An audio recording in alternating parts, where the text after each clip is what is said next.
to dive in with a story that I will never forget. I remember hearing them tell her, "You have the right to remain silent." I was sitting in the room next door, listening through a door left slightly open. And I remember hearing my mother sobbing. I remember hearing her crying and reservedly begging the officers to not take her to jail, to not take her boy away from her.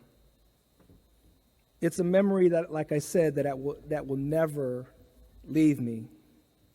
You see, it was back to school time. And like every year, there's an expectation and pressure placed on parents to provide a new set of outfits, shoes, school supplies, and other items. And that day we went to Kmart. I remember walking with my mom through the clothing aisle and asking her to buy these cool sweatpants with letters down the side. And what about these shorts? How about these 2 t-shirts, Mom? The pressure parents feel to provide for their kids during back to school is real. And for a poor family, even more so.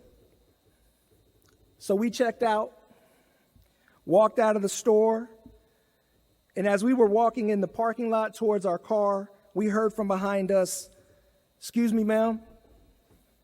We turned around. We saw a badge from a man in street clothes. And his question to my mom was, "Is there anything in your purse or in your bags that you did not pay for?" And she said yes. And we returned with the officer back to the store. Now, my mom was trying to survive. She was trying to provide for her 4 boys while working as a housekeeper at a hotel, raising 4 boys while working the late night shift full time. The late night shift paid a little extra, and with a limited education, every extra dollar meant a lot. That's her in the far right. The late night shift also meant that when we were coming home from the school, Mom was on her way to work. And when she returned home from work, we were in our beds asleep. She loved us. She worked her tail off for us. She was doing her best. But the reality was, this wasn't life. She was stuck. She wasn't free. She couldn't think nor pursue much beyond a week at a time. And beneath the smiles, we were all just trying to hold on. I was trying to make sense of it all.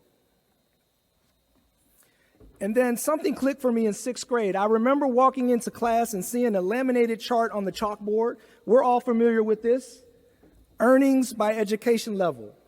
And this chart changed my life. I knew how much my mother made because I was a nosy kid. And I sneaked into her purse one day, and I looked at her paycheck stub. So I knew where she landed on this chart. And I understood how money equated to our standard of living. So I followed that graph as far as I could away from my mom as possible, because I didn't want the same life for me. And the salary I landed on that chart that day seeded my aspiration for college. This American 6th grader who aspired to move beyond survival toward a full life, who aspired to be free rather than stuck, who aspired to pursue his own path toward fulfillment and purpose.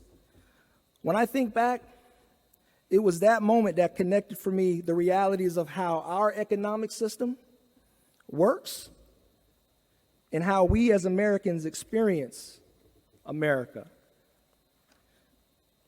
You see, every day we leave our homes, every day we walk out of our front door, we are walking into a market system.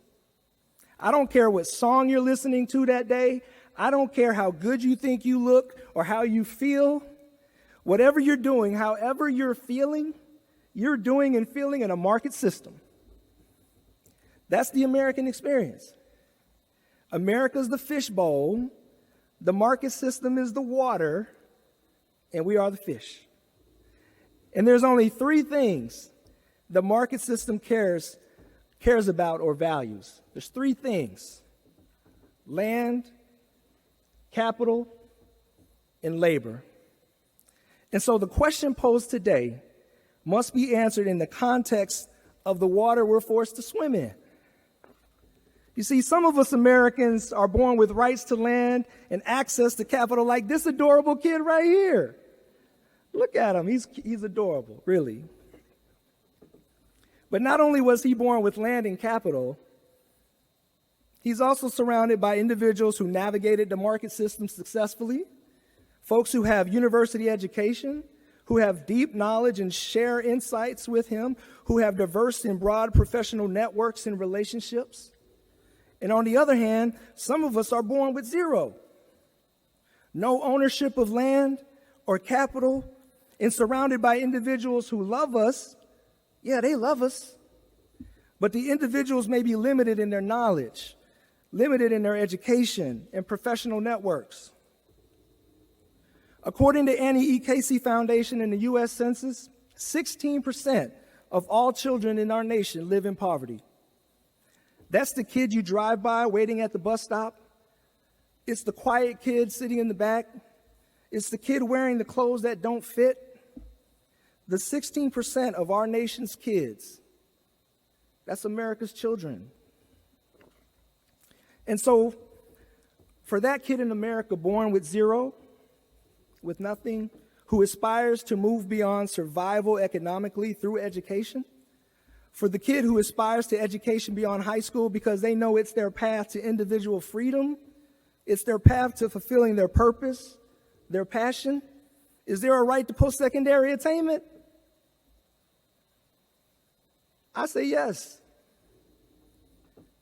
I say yes because since our nation's birth, there's been a connection between the unalienable rights defined by our founders and the market system in which we all experience and navigate America. We cannot separate that connection. We're all familiar with this date.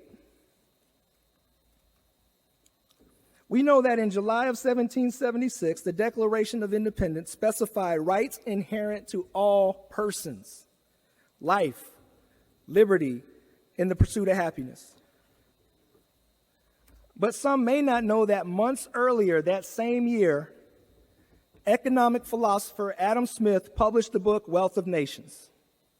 In this book, he reviewed and analyzed the various models and concepts of all of the economic systems being promoted by the major economic thinkers of the time.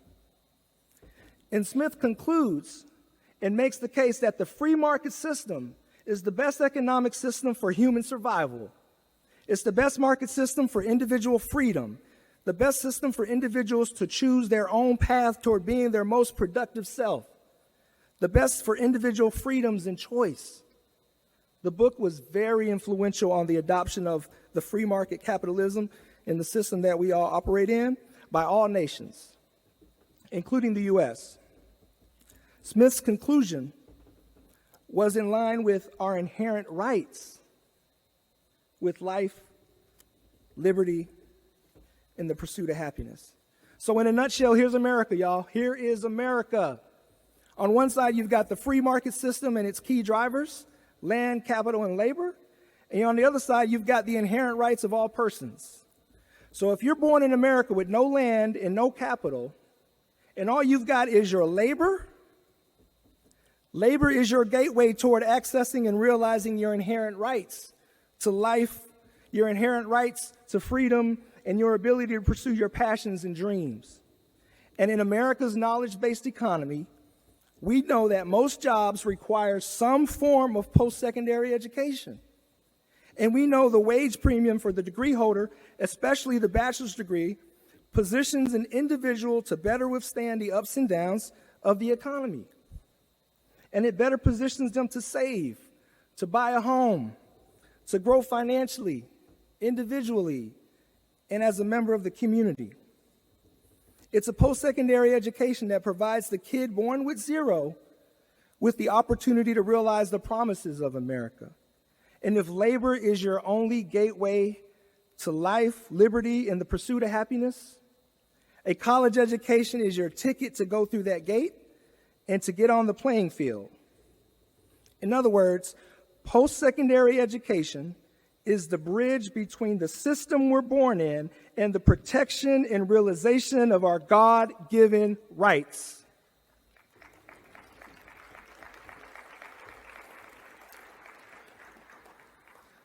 So when we say education is transformational, it means the bridge to the promise has been crossed. So who are you to deny access to the bridge? Who are you to deny this person their right to degree attainment? At Helios Education Foundation, we're taking on the call to do more, being more intentional, ensuring that all students in Arizona and Florida have the opportunity to pursue and be successful in higher education. And we are allowing data to lead us, making sure we advance state-level policies we know will drive outcomes, making sure we leverage our voice to bring attention to the cause, and ensuring our grant-making goes beyond being just a checkbook to us being on the ground, in the community, engaged as equal partners in pursuit of educational equity. And the data has led us to the call for action around Black student success. In Florida, like in other states, the Black student achievement gap has been the most persistently wide. In third grade, 34% of Black students are reading on grade level compared to 67% of their white peers. 49% of Black high school graduates go on to college compared to 58% of their white peers. And only 29% of Black residents in Florida hold a 2-year or 4-year degree to 40% of the total population. These are the gaps we're seeking to close. And when we talk about degree completion, NCAN, listen, it's important to look at the gaps between various degree levels. A report from Florida Tax Watch illuminates an opportunity of emphasis to ensure more Black students earn a bachelor's degree. Only 13% of Black residents hold a bachelor's degree in Florida, compared to 23% of whites and 21% of the statewide average. This means we need to be more intentional on ensuring more Black students have access to a university education. And this means illuminating areas of opportunity to be nice.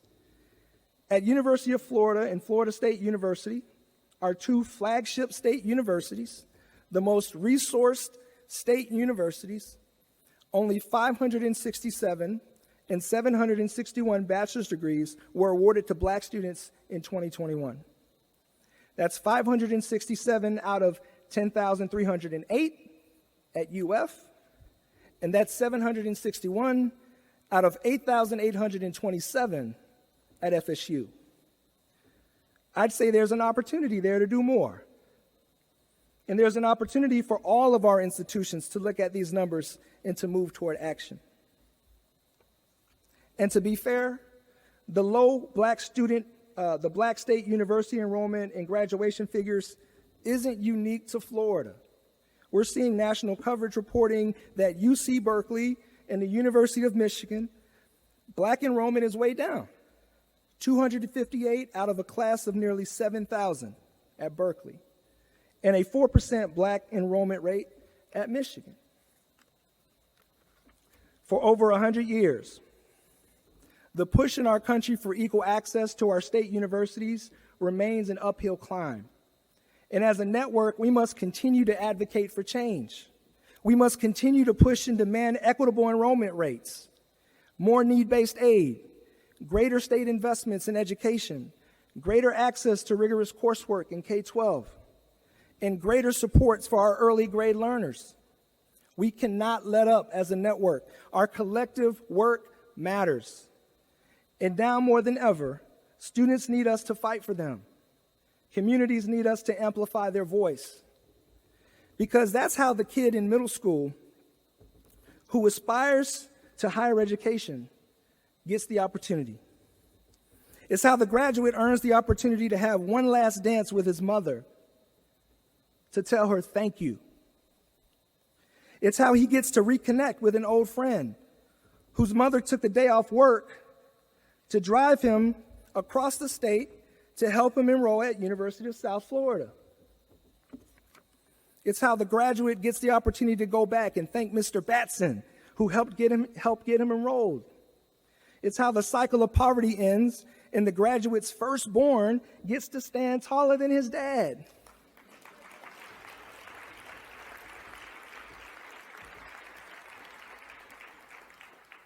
It's how we ensure the graduate gets to tell his son that he can reach for the stars. It's how we ensure his daughter gets to be free. It's how we can make sure the first generation college graduate has the opportunity to buy land, own a home, to begin to lay a strong foundation for generations to come. And finally, us as a network fighting to ensure that all have the opportunity to attain higher education is how we test the promises of America, that all are born equal and have the inherent rights to life, liberty, and the pursuit of happiness. Thank you, NCAN. Thank you, everybody.